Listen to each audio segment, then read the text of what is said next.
Welcome to BV9 news. ముందుగా headlines చూద్దాం. ఢిల్లీలో పర్యటిస్తున్న ఏపీ సీఎం చంద్రబాబు కేంద్ర రవాణా రహదారుల శాఖ మంత్రి గడ్కరీతో భేటీ. ఏపీలో జాతీయ రహదారుల ప్రాజెక్టులపై చర్చ.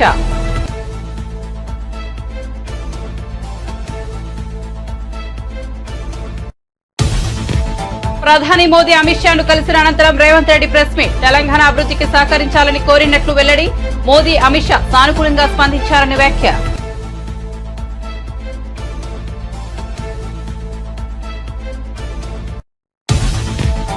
నెల్లూరు సెంట్రల్ జైల్లో పిన్నెల్లిని పరామర్శించిన జగన్. ప్రజల్లో వ్యతిరేకత వల్ల వైసీపీ ఓడిపోలేదని వెల్లడి. ప్రజలకు మంచి చేసి వైసీపీ ఓడిపోయిందని ఆక్రోశం. చంద్రబాబు మోసపూరిత హామీలకు ప్రజలు ప్రభావితులయ్యారన్న వైసీపీ అధినేత. జగన్ పై రామ్ ప్రసాద్ స్పందన. ఏపీలో పథకాలు అమలు చేయడం లేదంటూ సీఎం చంద్రబాబుపై విమర్శలు. అభివృద్ధికి పాతరేసిన నువ్వా మా నాయకుడిని విమర్శించేదంటూ రామ్ ప్రసాద్ ఫైర్. కాకినాడ కేంద్రంగా రేషన్ బియ్యం అక్రమ ఎగుమతులు. కాకినాడ పోర్టులో 35,404 మెట్రిక్ టన్నుల బియ్యం సీజ్ చేశామన్న నాదెండ్ల. రేషన్ మాఫియాపై ఉక్కుపాదం మోపుతామని హెచ్చరిక. హథ్రాస్ ఘటనలో 121 మంది మృతి చెందినట్లు తెలిపిన పోలీసులు. మృతుల్లో 112 మంది మహిళలు, 7 పిల్లలు, 2 పురుషులు. 72 గంటల్లో నిందితులను అరెస్ట్ చేసిన పోలీసులు.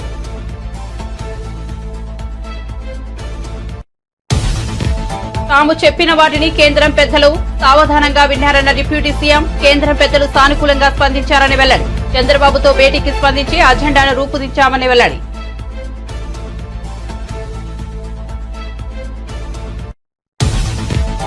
పిన్నెల్లిని కలవడానికి జగన్ 25 లక్షలు పెట్టి హెలికాప్టర్లో వచ్చారన్న అనిత. మానవతా దృక్పథంతో జగన్ కు ములాఖాత్ అనుమతి ఇచ్చామని వెల్లడి.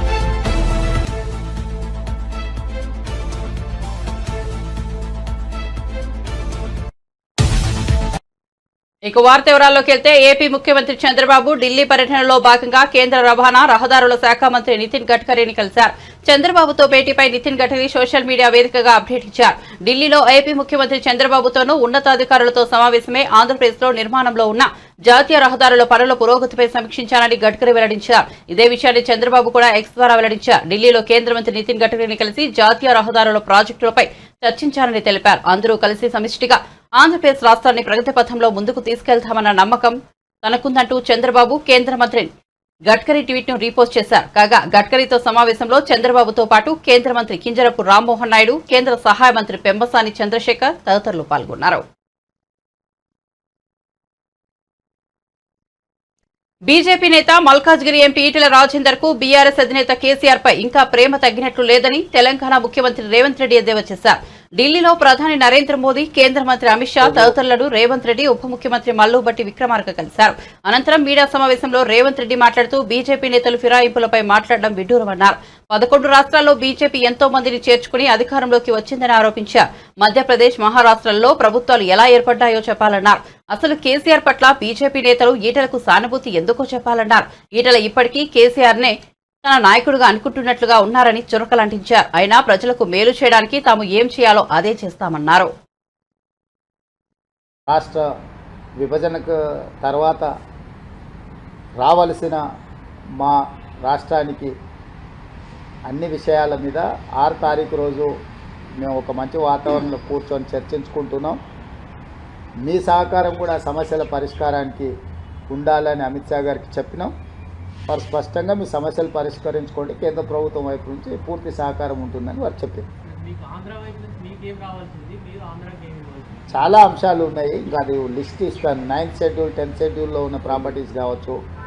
ఇప్పుడు మా బట్టి విక్రమార్క గారు చెప్పినట్టు ఆ 5 గ్రామాలు భద్రాద్రి రాముడు గుడితో పాటు అక్కడ ఉండే దేవుడి మాన్యాలు ఇవన్నిటిని కూడా మన రాష్ట్రానికి సంబంధించి, అదేవిధంగా దీర్ఘకాలికంగా వాయిదా పడుతున్న నీటి పంపకాల విషయం కావచ్చు, ఇంకా ఎన్నో అంశాలు ఉన్నాయి. వాటన్నిటిని చర్చించుకొని ముందుకెళ్ళాలనుకుంటున్నాం. తెలియదు అసలు ముఖ్యమంత్రులు కూర్చున్నాక కదా ముఖ్యమంత్రుల స్థాయిలో పరిష్కారం అవుతాయా కావా అనేది తెలియకుండా ఎట్లా చెప్తాం. మా ఇద్దరి మధ్యలో పరిష్కారం కాగలిగినాయి. 2 రాష్ట్రాలు 2 ముఖ్యమంత్రులు కూర్చొని పరిష్కరించుకుంటారు. ఇంకేదైనా విషయంలో భిన్నాభిప్రాయాలు ఉంటే ఆర్బిట్రేటర్గా కేంద్ర ప్రభుత్వం ఉంది. కేంద్ర ప్రభుత్వం కూడా ఒకవేళ ఏదైనా విషయాలను పరిష్కరించలేకపోతే చట్ట ప్రకారంగా దానికి పరిష్కారం ఎట్లా కనుగొనాలో కనుగొంటాం ఇద్దరం కలిసి.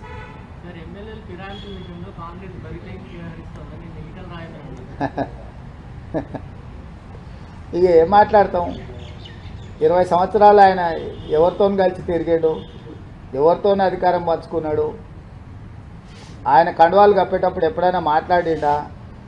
పోనీ 11 రాష్ట్రాలల్లో భారతీయ జనతా పార్టీ ఎన్నికైన ప్రభుత్వాలను పడగొట్టింది, ఆ విషయమన్నా తెలుసా వారికి? కర్ణాటకలో కానీ, మహారాష్ట్రలో కానీ, గోవాలో కానీ, బీహార్లో కానీ, మధ్యప్రదేశ్లో కానీ, ఇప్పుడు మధ్యప్రదేశ్లో ఉన్న ప్రభుత్వం ఏం చేసి తెచ్చుకున్నారు? ప్రజలు ఇస్తే వచ్చిందా? అవును, ఫిరాయింపులు చేసి తీసుకొని ప్రభుత్వాలను పడగొట్టి ఇవాళ మహారాష్ట్రలో వాళ్ళు చేసిన పనికి ప్రజలు ఏం తీర్పిచ్చిందో ఉంది కదా కళ్ళ ముందల. అంతగా కేసీఆర్ పట్ల వీరికి సానుభూతి ఏంది? కేసీఆర్ మీద ఇంకా ప్రేమ తగ్గనట్టు ఉంది.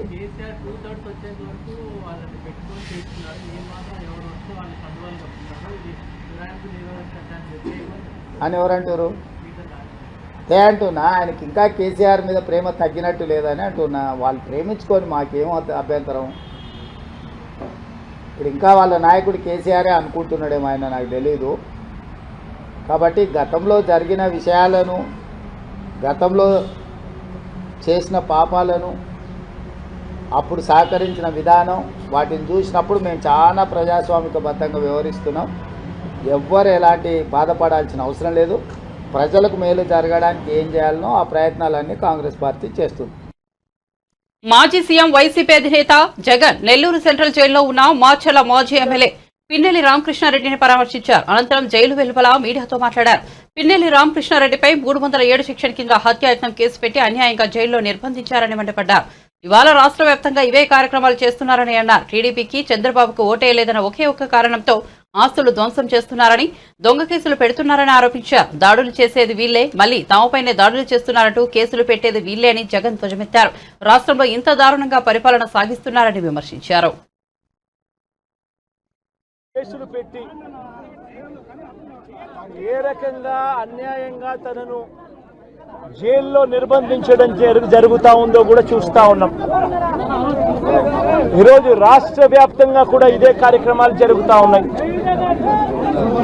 రాష్ట్ర వ్యాప్తంగా కూడా కేవలం తెలుగుదేశం పార్టీకి, చంద్రబాబు నాయుడు గారికి ఓటు వేయలేదు అన్న ఒకే ఒక్క కారణంతో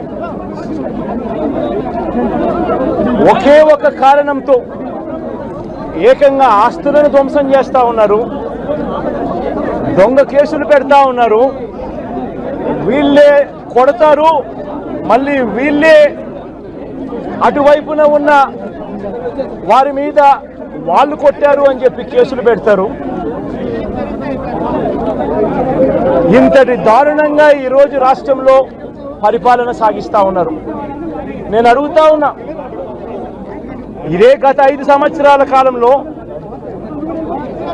వైఎస్ఆర్సీపీ పరిపాలనలో ఉండగా, వైఎస్ఆర్సీపీ ప్రభుత్వంలో ఉండగా అప్పుడు జగన్ ఏం చేశాడు? కులం చూడలేదు, మతం చూడలేదు, ప్రాంతం చూడలేదు, చివరికి ఏ పార్టీకి ఓటు వేశారన్నది కూడా చూడకుండా ప్రతి పథకము, ప్రతి మనిషి కూడా అర్హత అన్నది మాత్రమే ప్రామాణికంగా తీసుకుని ప్రతి ఇంటికి డోర్ డెలివరీ చేసిన ప్రభుత్వం వైఎస్ఆర్సీపీ ప్రభుత్వందైతే, జగన్మోహన్ రెడ్డి ప్రభుత్వందైతే, ఈరోజు కేవలం తెలుగుదేశం పార్టీకి ఓటు వేయలేదని, కేవలం చంద్రబాబు నాయుడు గారికి ఓటు వేయలేదని, కేవలం ఓటు వేయలేదన్న ఒక్క కారణంతో ఆస్తులు ధ్వంసం చేస్తూ ఉన్నారు, మనుషులను కొడతా ఉన్నారు, కొట్టి మరి కేసులు పెడతా ఉన్నారు. ఇంతటి అన్యాయంగా రాష్ట్రాన్ని రావణ కాష్టం చేస్తూ ఉన్నారు. రాజశేఖర రెడ్డి గారి విగ్రహాలను విరగొడతా ఉన్నారు, పగలగొడతా ఉన్నారు. ఇవన్నీ ఏదైతే చేస్తూ ఉన్నారో ఇవన్నీ కూడా శిశుపాలుని పాపాల మాదిరిగా ఇవన్నీ కూడా పాపాలు పండుతాయి. ప్రజాస్వామ్యంలో ఏదైనా కూడా ప్రజలకు మంచి చేసి, ప్రజల గుండెల్లో స్థానం సంపాదించుకుని ప్రజల దగ్గరికి వెళ్ళి పలాని మంచి చేశాం కాబట్టి మాకు ఓటు వేయండి అని అడిగే పరిస్థితులు ఉండాలి తప్పనిచ్చి ఈ మాదిరిగా దౌర్జన్యాలు చేసి ఈ మాదిరిగా అన్యాయమైన కేసులు బిగించి ఈ మాదిరిగా ఆస్తులు ధ్వంసం చేసి ఈ మాదిరిగా ఫియర్ సైకోసిస్ క్రియేట్ చేస్తూ రాజకీయాలు చేస్తే మాత్రం అది ఏ రోజు కూడా నిలబడే రాజకీయం కాదు. తాత్కాలిక మేలేదైనా జరుగుతుందేమో తప్పనిచ్చి తర్వాత ఓటు వేసేటప్పుడు మాత్రం ప్రజలు ఇవన్నీ కూడా ఖచ్చితంగా గుర్తుపెట్టుకుని లెక్క జమ చేసి చంద్రబాబు నాయుడు గారికి గట్టిగా బుద్ధి చెప్పే పరిస్థితులు రోజులు కూడా తొందరలోనే ఉన్నాయని కూడా ఈ సందర్భంగా చంద్రబాబు నాయుడు గారిలో మార్పు రావాలని సందర్భంగా కూడా తెలియజేస్తా ఉన్నా. నిజంగా ఇదే విషయానికి వస్తే ప్రజలు ఎందుకు నీకు ఓటేశారు చంద్రబాబు నాయుడు గారు అని చెప్పి ఫస్ట్ చంద్రబాబు నాయుడు ఆలోచన చెయ్యాలి.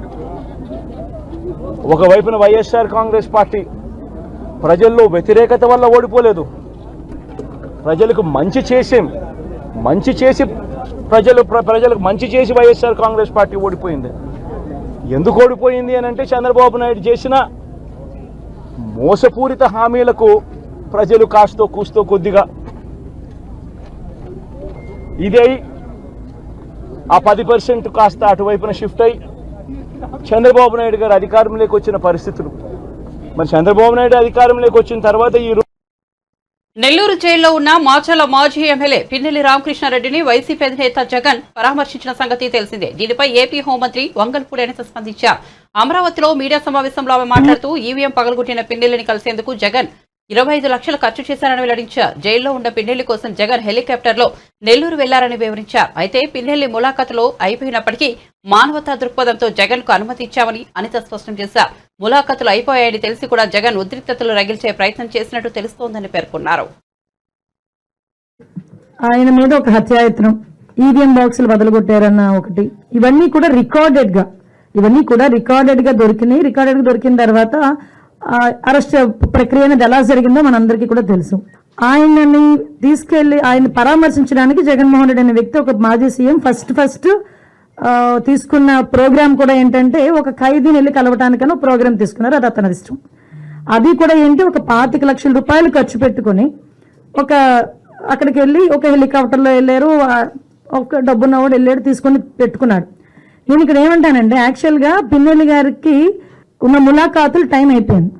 ఓకే, అయిపోయింది కాబట్టి అయినా కూడా హ్యుమానిటీ గ్రౌండ్స్లో ఒక ఎక్స్-సీఎం రిక్వెస్ట్ చేస్తే పర్మిషన్ ఇచ్చాం, అవునా కదా? ఇంతకుముందు చంద్రబాబు నాయుడు గారిని అక్రమంగా జైల్లో పెట్టినప్పుడు కుటుంబ సభ్యులకి 3వ ములాఖాత్ ఇవ్వాలంటే ఇచ్చేవారు కాదు. కానీ ఈ రోజు మేము ఏం చేసాము, అతని రిక్వెస్ట్ అంటే అతనికి పర్మిషన్ లేదన్న సంగతి కూడా తెలుసుకున్న తర్వాత కూడా అతను రెడీ అయ్యారంటే అక్కడ గలాటా సృష్టించడానిక? యాజ్ పర్ రూల్కి పైకి వచ్చి హ్యుమానిటీ బేసిస్ మీద ఇచ్చాం. అఫ్ కోర్స్ ఈ రోజు మేము చాలా మంది చెప్తున్నారు దండోపదండాలకు వెళ్తున్నారు, అలాగే వెళ్తున్నారు, ఇలాగ వెళ్తున్నారని. నేను ఒకసారి ప్రిజెన్స్ ఐజీ గారితో కూడా మాట్లాడినా, అసలు ఎంతమంది ములాఖాతులు వెళ్తున్నాయి, యాజ్ పర్ రూల్ ఎలా వెళ్తున్నాయి, మేము అన్ని కూడా మాట్లాడుకుంటున్నాం. ఆయన బయటకు వచ్చి ఈ రోజు బయటకు వచ్చి అక్రమంగా అరెస్టులు చేశారు. అక్రమంగా ఏం సీసీ ఫుటేజ్ చూసిన వాళ్ళు ఎవరైనా అక్రమ కోర్టు ఇచ్చిందండి అతను అరెస్ట్ చేయమని? దాడులు ఎవరు చేశారు ఈ రోజుకి నాకు చెప్పండి. దాడులు చేసినట్టు ఎక్కడైనా రికార్డెడ్ గా ఉన్నాయా? ఎవరైనా కంప్లైంట్ ఇచ్చారా? ఏదైనా త్రూ రూల్ ప్రకారం చేస్తున్నాము. రూల్ ప్రకారం చేసేటప్పుడు దాన్ని కూడా దాడుల కింద మాట్లాడుకోవాలనుకుంటే మరి గత 5 సంవత్సరాలు చేసింది ఏమనుకోవాలి? మేము స్టార్ట్ అయిన దగ్గర నుంచి మొదలు పెట్టారు కదా, ప్రజావేదిక కూల్చిన దగ్గర నుంచి మొదలు పెట్టారు కదా. మాలాంటి అందరి మీద కూడా నా మీద ఒక 23 కేసులు, ఈవిడ మీద ఒక 7 కేసులు. ఏంటవన్నీ? మేము అవన్నీ కక్ష తీర్చుకోవాలని మేము మాట్లాడలేదు కదా. కక్ష తీర్చుకోవాలనుకుంటే వేరేగా ఉండేది. కానీ ఈ రోజుకి కూడా మేము పబ్లిక్ చెప్తున్నాం, చూపిస్తున్నాం, ఇది ఇలా జరుగుతుంది అని చూపిస్తున్నాం. దానికి ప్రతీకార దాడులు ఎక్కడ జరిగినాయని? ప్రతీకార దాడులు అంటే రెచ్చగొడుతున్నారా? ఈరోజు వచ్చి పిన్నెల్లి ఆయన మీద ఒక హత్యాయత్నం, ఈవీఎం బాక్సులు బదలగొట్టారన్న ఒకటి, ఇవన్నీ కూడా నెల్లూరు సెంట్రల్ జైల్లో ఉన్న వైసీపీ మాజీ ఎమ్మెల్యే పిన్నెల్లి రామకృష్ణారెడ్డిని జగన్ పరామర్శించారు. జైలు వెలుపల మీడియాతో మాట్లాడుతూ జగన్ టీడీపీ ప్రభుత్వంపై తీవ్రస్థాయిలో ధ్వజమెత్తారు. జగన్ వ్యాఖ్యలపై ఏపీ మంత్రి మంటిపల్లి రాంప్రసాద్ రెడ్డి మీడియా సమావేశం ఏర్పాటు చేసి బదిలిచ్చారు. ఎన్నికల నియమావళిని ఉల్లంఘించి పోలింగ్ బూత్లకు చొరబడి అక్కడున్న ఈవీఎంలను పగలగొట్టిన కేసులో ముద్దాయిగా ఉన్న పిన్నెల్లి రామకృష్ణారెడ్డిని పరామర్శించేందుకు జగన్ నెల్లూరు జైలుకు వెళ్లారని వెల్లడించారు. ఈ సందర్భంగా తాను కొన్ని అంశాలను ఎత్తి చూపగలుగుతున్నారని మంత్రి రాంప్రసాద్ రెడ్డి పేర్కొన్నారు. అలాగే గత ఎన్నికల్లో ఎన్నికల నియమావళిని ఉల్లంఘించి పోలింగ్ బూత్లోకి చొరబడి అక్కడున్న ఈవీఎంను పగలగొట్టిన కేసులో ముద్దాయి అయిన పిన్నెల్లి రామకృష్ణారెడ్డి అనే అతన్ని పరామర్శించేదానికి ఈరోజు నెల్లూరు జైలుకు వెళ్ళడం జరిగింది. నేను మీ దృష్టికి కొన్ని విషయాలు తీసుకోబోదలిచాం. ఎందుకంటే మాజీ ముఖ్యమంత్రి హోదాలో ఈరోజు మీరు ఆ జైలు పర్యటనకు వెళ్ళారు. అక్కడ మీరు పరామర్శించింది కేవలం మీ మాజీ ఎమ్మెల్యేనే కాదు, ఎంతో పవిత్రమైన వ్యవస్థ ఎలక్షన్ కమిషన్ అనేది రాజ్యాంగబద్ధంగా భారతదేశంలో ఎన్నో సంవత్సరాలుగా నిష్పక్షపాతంగా ఎన్నికలు నిర్వహించే కార్యక్రమంలో ఎక్కడా లేని విధంగా అవకతవకలు జరిగిన నియోజకవర్గం ఏదని ఉందంటే అది మాచర్ల.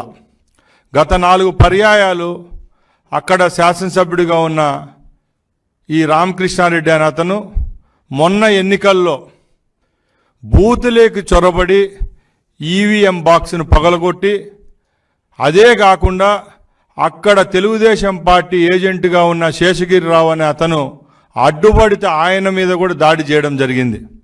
ఇదంతా గత 30 రోజులుగా సోషల్ మీడియాలో అయితేనేం ప్రెస్లోనైతేనేం ఎక్కడ చూసినా మనం చూస్తూనే ఉన్నాం.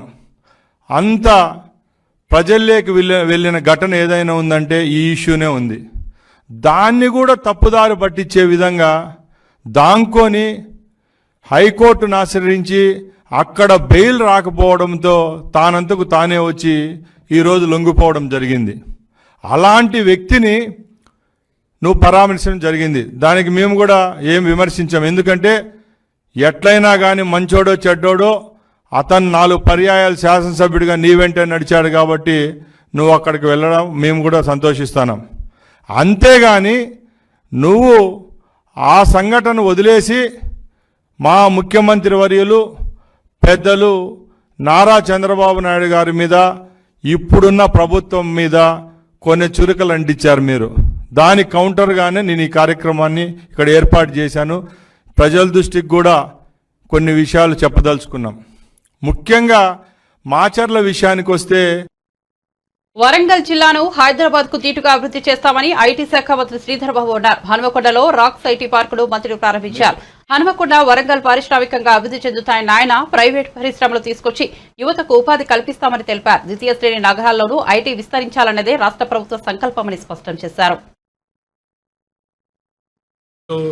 రాహుల్ గారు తన సొంత ప్రాంతం, తన సొంత జిల్లా అని ఆలోచన చేసి ఎక్కడో అమెరికాలో స్థిరపడ్డ, అమెరికాలో గొప్పగా వాణిజ్యం వ్యాపారం చేస్తూ ఉన్న మిత్రులు ఇక్కడికి వచ్చి మా వాళ్లకు కొద్ది మేరకైనా మేలు చేయాలనే ఒక ఆకాంక్షతో మా సోదరులు రాజేందర్ రెడ్డి గారిని సంప్రదించినప్పుడు శాసనసభ్యులు తప్పకుండా పూర్తి స్థాయిలో ఇక్కడ సహకారం అందిస్తాం, ఇక్కడ చదువుకున్న వారు చాలామంది ఉన్నారు, వీరికి ఉపాధి అవకాశం కల్పించే ఏ కార్యక్రమంలో నేను ముందుంటానని తాను ముందు నిలబడి ఎట్టి పరిస్థితుల్లో ఈ కార్యక్రమానికి రావాలని మాకు చెప్పటం, రంజిత్ గారిని అభినందిస్తూ ఉన్నాను.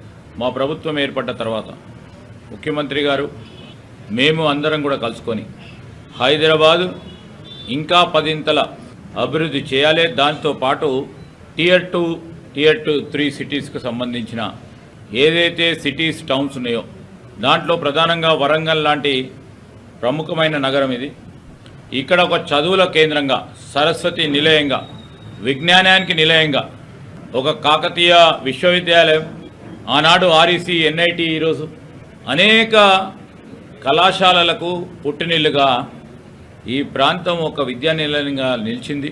అదే క్రమాన్ని ఇంకా పెద్ద ఎత్తున తీసుకెళ్లే ప్రయత్న భాగంలోనే ఇక్కడ ఉన్న మానవ వనరులను ఎక్కడికో రేపు హైదరాబాద్కో అమెరికాకో పోనీయకుండా ఇక్కడే వారి ఇంటి వద్దనే సాఫ్ట్వేర్ ఉద్యోగాలు కల్పించాలనే ఒక ఆలోచనతో రాబోయే కాలంలో ఇంకా సాంకేతిక అనేక అంశాలు ముందుకు వస్తున్న తరుణంలో ఇక్కడే చిన్న, సూక్ష్మ, మధ్యతర పరిశ్రమలకు ప్రధానంగా సాఫ్ట్వేర్ రంగానికి పెద్దపీట వేయాలని రాష్ట్ర ప్రభుత్వం ప్రధానమైన లక్ష్యం. రేపు రాబోయే కాలంలో కరీంనగర్, నిజామాబాద్, మహబూబ్ నగర్, ఖమ్మము ఈ టియర్ 2 సిటీకి సంబంధించి పూర్తి స్థాయిలో ఇక్కడ మౌలిక సదుపాయాలు కల్పిస్తూ ఈ ప్రాంతవాసులకు ఉపాధి అవకాశం కల్పించాలనే ఆకాంక్ష, ఒక ఆలోచన, ఒక ఉద్దేశం, ఒక లక్ష్యంతో మా రాష్ట్ర ప్రభుత్వం ముందుకు నడుస్తూ ఉంది. విదేశాల్లో స్థిరపడ్డ మన తెలంగాణ మిత్రులను కూడా కోరుతా ఉన్నాం, రండి, రాష్ట్ర ప్రభుత్వంతో భాగస్వాములు కండి. ఇలాంటి పట్టణాలను అభివృద్ధి చేసే భాగంలో మీరు కూడా మీ కార్యాలయాలను ఇక్కడ స్థాపించండి. మేము పూర్తి స్థాయిలో రాష్ట్ర ప్రభుత్వం తరఫున సహకారం అందించే కార్యక్రమం చేస్తాం, ముందుకు రావాలని ఈ సందర్భంలో వారికి పిలుపునిస్తా ఉన్నాం. ఇక్కడ చాలా సంవత్సరాలుగా మరి విమానాశ్రయానికి సంబంధించి పెండింగ్లో ఉంది. భద్రాచలం వద్ద ఏపీలో కలిపిన 5 గ్రామాలను తెలంగాణలో తిరిగి కలపాలని తాము కేంద్ర ప్రభుత్వాన్ని కోరామని తెలంగాణ ఉప ముఖ్యమంత్రి మల్లుబట్టి విక్రమార్క తెలిపారు. సీఎం రేవంత్ రెడ్డితో కలిసి ప్రధాని మోదీ, కేంద్ర హోంమంత్రి అమిత్ షాలను వారు కలిశారు. తెలంగాణకు సంబంధించి పలు విజ్ఞప్తులు చేశారు. అనంతరం రేవంత్ రెడ్డితో కలిసి ఏర్పాటు చేసిన మీడియా సమావేశంలో బట్టి విక్రమార్క కేంద్రానికి చేసిన విజ్ఞప్తుల గురించి జాబితాను వెల్లడించారు. ఏపీలో 5 గ్రామాలను వెనక్కి ఇవ్వాలని మోదీని కోరినట్లు చెప్పారు. ఏపీ తెలంగాణ మధ్య ఉన్న సమస్యలను కూడా పరిష్కరించాలని కోరినట్లు చెప్పామన్నారు. మేము అడిగిన వాటికి రాతపూర్వకంగా ఇచ్చామని తెలిపారు. తాము చెప్పిన వాటిని వారు సావధానంగా విని సానుకూలంగా స్పందించారని చెప్పారు. విభజన హామీలను, వివిధ అంశాలను సాధ్యమైనంత త్వరగా అమలు చేసే ప్రయత్నం చేస్తామని హామీ ఇచ్చినట్లు చెప్పారు. కేంద్రం పెద్దలు సానుకూలంగా స్పందించినందుకు ఆయన ధన్యవాదాలు తెలిపారు. విభజన చట్టంలో పొందుపరిచినటువంటి రైల్వే కోచ్ ఫ్యాక్టరీకి సంబంధించి కాజీఫ్యాట్ రైల్వే కోచ్ ఫ్యాక్టరీకి సంబంధించి ప్రత్యేకంగా వారికి గుర్తు చేసి దీన్ని కూడా మంజూరు చేయవలసిందిగా కోరారు. అలాగే అతి ముఖ్యమైనటువంటి అంశం, దేశంలోనే డిఫెన్స్ రంగంలో కానీ స్ట్రాటజిక్గా కానీ అనువైన ప్రాంతంగా ఉన్నటువంటి తెలంగాణ రాష్ట్రంలో అనేక డిఫెన్స్ సంబంధించిన పబ్లిక్ సెక్టర్ సంబంధించిన పరిశ్రమలు ఉన్నాయి.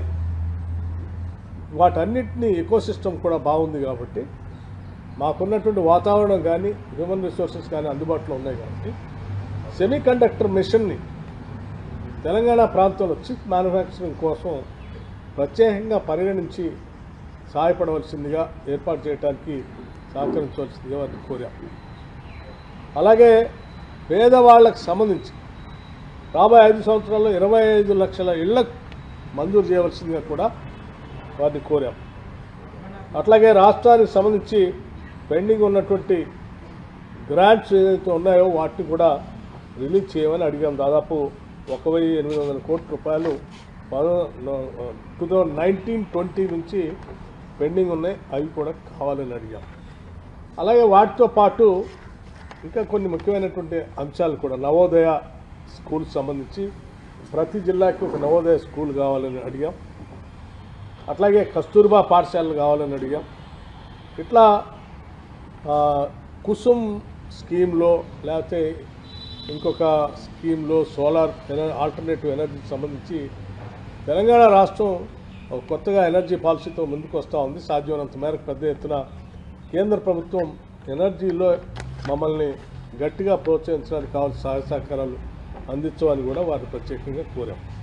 అట్లాగే డిఫెన్స్ ల్యాండ్కి సంబంధించి గతంలో కలిసినప్పుడు ముఖ్యమంత్రి గారు మేము కలిసినప్పుడు ల్యాండ్స్ ఎలివేటెడ్ కారిడార్ నిర్మించుకోవడం కోసం కాకినాడ కేంద్రంగా రేషన్ బియ్యం అక్రమ ఎగుమతుల అంశంపై ఏపీ పౌర సరఫరాల శాఖ మంత్రి నాదెండ్ల మనోహర్ పూర్తిస్థాయిలో దృష్టి సారించారు. ఆయన మీడియాతో మాట్లాడుతూ కాకినాడలో మాజీ ఎమ్మెల్యే ద్వారంపూడి మాఫియా భయంకరంగా విస్తరించి ఉందని అన్నారు. అక్రమంగా బియ్యం ఎగుమతులకు కాకినాడ పోర్టును అడ్డాగా మార్చారని వెల్లడించారు. తనిఖీల సందర్భంగా ఒక్క కాకినాడ పోర్టులోనే 35,404 మెట్రిక్ టన్నుల బియ్యాన్ని సీజ్ చేశామని నాదెండ్ల తెలిపారు. కాకినాడ ఒక్కటే కాదు, రాష్ట్ర వ్యాప్తంగా బియ్యం అక్రమాలు చేశారని ఆరోపించారు. దోపిడీపై సిఐడి విచారణ జరిపిస్తామని, కలెక్టర్లకు పర్యవేక్షణ బాధ్యతలు అప్పగిస్తామని మంత్రి నాదెండ్ల వెల్లడించారు. అక్రమాలకు పాల్పడితే ఎవరినీ వదిలే ప్రసక్తే లేదని స్పష్టం చేశారు. రేషన్ మాఫియాపై ఉక్కుపాదం మోపుతామని హెచ్చరించారు. తన భుక్తే ప్రమాదంలోకి నెట్టేసిన నిస్సహాయంగా రైతు ప్రభుత్వం నుంచి, ఈ రాజకీయ వ్యవస్థలో ఉన్న నాయకుల దగ్గర నుంచి, అధికార యంత్రాంగం గురించి సరైన సహాయం అందుతుంది, ఆదుకుంటారు అని ప్రతి సంవత్సరం కూడా ప్రతి పంటప్పుడు కూడా కన్నీరుతో మిగిలిపోయిన పరిస్థితి మనం చూసాం. రైతుల దగ్గర కొనుగోలు చేసిన ఆహార ధాన్యాలని కూడా వీళ్ళు పూర్తిగా బకాయిలు పెట్టేసి ఆ ధైర్యం లేకుండా రైతుని కుంగదీసేశారు. చాలా బాధాకరమైన విషయం ఏంటంటే మా సివిల్ సప్లైస్ కార్పొరేషన్ ఒకప్పుడు రాష్ట్రంలో ఏ కార్యక్రమం చేసినా కూడా ఇతర శాఖలతో పోల్చుకుంటే ఒక ప్రొఫెషనల్ విధానంలో పనిచేసే ఈ కార్పొరేషన్ని 36,300 కోట్ల రూపాయలు అప్పులు పాలు చేసి చివరికి రైతుకి ఇవ్వాల్సిన బకాయిలు కూడా 1,659 కోట్ల రూపాయలు వీళ్ళు వదిలేసి వెళ్ళిపోయారు. అంటే రాష్ట్ర ప్రజలు కూడా గమనించాలి, ధాన్యం సేకరించి ఆహార భద్రత కల్పించే బాధ్యత కలిగిన కార్పొరేషన్ ప్రతి సంవత్సరం మేము చేస్తున్న కార్యక్రమాల్లో కూడా వీళ్ళు తలదూర్చి అన్యాయంగా 36,300 కోట్ల రూపాయల రుణాలు చేసి డబ్బు ఇవ్వాల్సిన రైతుకు కూడా చివరికి ఆదుకోకుండా మోసం చేసి 1,659 కోట్ల రూపాయలు బకాయిలు వదిలేసి వీళ్ళు వెళ్ళిపోయారు. రైతుల దగ్గర కొనుగోలు చేసిన ఈ ధాన్యానికి బాధ్యత మాది. ప్రభుత్వం అనేది నిరంతరంగా జరగాల్సిన ప్రక్రియ. ఈ విషయం గురించి గౌరవ ముఖ్యమంత్రి గారికి అదేవిధంగా గౌరవ ఉప ముఖ్యమంత్రి గారికి వివరించినప్పుడు చాలా సానుకూలంగా స్పందించి కొంచెం సమగ్రమైన సమాచారం తీసుకొస్తే తప్పకుండా దీని గురించి మాట్లాడదామని వాళ్ళు ప్రోత్సహించినప్పుడు డిపార్ట్మెంట్ నుంచి మేము ఆలోచించి హథ్రాస్ తొక్కిసలాట ఘటనలో 6గురిని అరెస్ట్ చేసినట్లు ఉత్తరప్రదేశ్ పోలీసులు తెలిపారు. గురువారం అలీగర్ ఐజీ సలాఫ్ మాథూర్ మీడియా సమావేశం నిర్వహించి కేసుకు సంబంధించిన వివరాలను వెల్లడించారు. ఈ ఘటనలో 121 మంది భక్తులు మృతి చెందినట్లు తెలిపారు. మృతుల్లో 2 పురుషులు, 112 మంది మహిళలు, 6 బాలురు, 1 బాలిక ఉన్నట్లు చెప్పారు. ఘటన జరిగిన 72 గంటల్లో 6 నిందితులను అరెస్ట్ చేశామన్నారు. 2 నిర్వాహకులను కూడా అరెస్ట్ చేసినట్లు చెప్పారు. ఈ ప్రమాదంలోని 121 మంది మృతదేహాలను గుర్తించినట్లు చెప్పారు. పోస్టుమార్టం ప్రక్రియ పూర్తయిందన్నారు. అరెస్ట్ అయిన వారిలో 2 మహిళలు, 4 పురుషులు ఉన్నట్లు తెలిపారు. మెయిన్పూరిలోని ఆశ్రమంలో బోలే బాబా కోసం వెతికినట్లు చెప్పారు. ఆయన పరారీలో ఉన్నారని తెలిపారు. ఆయన ఆచూకీ గుర్తించేందుకు ప్రయత్నిస్తున్నామన్నారు. బులెటిన్ ముగించే ముందు హెడ్లైన్స్ మరోసారి చూద్దాం. ఢిల్లీలో పర్యటిస్తున్న ఏపీ సీఎం చంద్రబాబు. కేంద్ర రవాణా, రహదారుల శాఖ మంత్రి గడ్కరీతో భేటీ. ఏపీలో జాతీయ రహదారుల ప్రాజెక్టులపై చర్చ.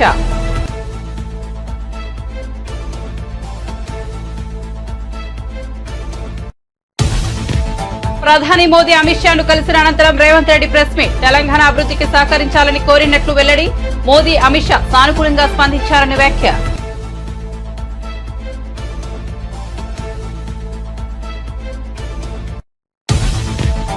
నెల్లూరు సెంట్రల్ జైల్లో పిన్నెల్లిని పరామర్శించిన జగన్. ప్రజల్లో వ్యతిరేకత వల్ల వైసీపీ ఓడిపోలేదని వెల్లడి. ప్రజలకు మంచి చేసి వైసీపీ ఓడిపోయిందని ఆక్రోశం.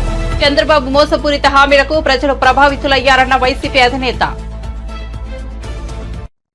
జగన్ పై రామ్ ప్రసాద్ స్పందన. ఏపీలో పథకాలు అమలు చేయడం లేదంటూ సీఎం చంద్రబాబుపై విమర్శలు. అభివృద్ధికి పాతరేసిన నువ్వా మా నాయకుడిని విమర్శించేదంటూ రామ్ ప్రసాద్ ఫైర్. కాకినాడ కేంద్రంగా రేషన్ బియ్యం అక్రమ ఎగుమతులు. కాకినాడ పోర్టులో 35,404 మెట్రిక్ టన్నుల బియ్యం సీజ్ చేశామన్న నాదెండ్ల. రేషన్ మాఫియాపై ఉక్కుపాదం మోపుతామని హెచ్చరిక. హథ్రాస్ ఘటనలో 121 మంది మృతి చెందినట్లు తెలిపిన పోలీసులు. మృతుల్లో 112 మంది మహిళలు, 7 పిల్లలు, 2 పురుషులు. 72 గంటల్లో నిందితులను అరెస్ట్ చేసిన పోలీసులు.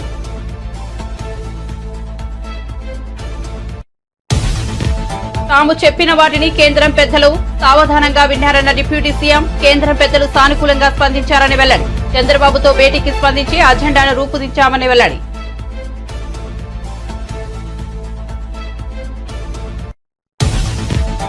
పిన్నెల్లిని కలవడానికి జగన్ 25 లక్షలు పెట్టి హెలికాప్టర్లో వచ్చారన్న అనిత. మానవతా దృక్పథంతో జగన్ కు ములాఖాత్ అనుమతి ఇచ్చామని వెల్లడి.